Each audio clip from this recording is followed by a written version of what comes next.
Na naman yung tinitira mo. Wala naman dito eh. Ikaw talaga. Minsan nagkakatikunan tuloy kayo. Talaga. Naku, hindi ka talaga nagigigil. Nagigil talaga ako, mami. Naku, gusto ko sumuntok ng tao. Bakit nagigil ka talaga? Nakakainis talaga. Bakit ba? Wala talagang gentleman ngayon. Nakakainis. Wala nang gentleman ngayon. Gentleman? Wala na. Kaya gigil na gigil ako. Bakit ba? Akalain nyo ba naman kanina di, siyempre lalabas na ako sa eskwela, so nag-aabang ako ngayon ng jeep. O di dumating yung jeep. O di siyempre, meron ngayong itong isang babaeng maganda. Take note, mami. Magandang babae. Sasakay ngayon ng jeep. Ngayon, nung pasakay na siya ng jeep, nadulas. Ngayon? Pinagtawanan ng mga lalaki ngayon. Eh, di nagalit ako ngayon, di ba? Hoy! Sabi ko, bakit kayo tumatawa-tawa dyan? Eh, nandulas na nga, tatawa-tawa pa kayo. Tama. Di ba? Eh, nakakagigil, daddy. Di ba? Gusto ko suntukin, di ba? Siyempre, sino ba yung babaeng nadulas? Ha? Ako nga, daddy. Tumbehang to. Ikaw ay nadulas. Eh, ba't ka magagalit? Ikaw pala itong tanga.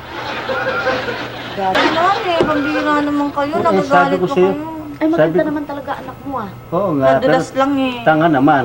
Ikaw kasi may kasalanan dyan eh. Ako na naman, bakit? Sabi ko sa'yo na ipinanganak mo yan, pa-breastfeed ang bigay mo dyan. Breastfeeding. Eh, kinain mong gatas ng kamelyo, pinainom mo dyan. Nakita mo tuloy nangyari sa Lagi utak. na lang ako nakikita ninyo eh. Teka Tingnan nga nyo, pala. sumasakit na nga. Ba't ka nga ba nadulas? Bakit? Kasi, mami, bakit nga? Kasi meron ako nakitang gwapo. Eh, nung gaganyan na ako napalingon sa bahay, sumabit ako. Ayun, nakita mo ang katangahan yan? Dahil ko napahiya. Ang sakit-sakit na nga ng leeg ko, ginaganyan. Bakit tumama ka ba sa ano? Sa jeep? Hindi, parang nangalay. Nangalay? Oo, ang sakit. Naku anak, siguro yung sobrang pag-aaral mo. Yun na nga, mami.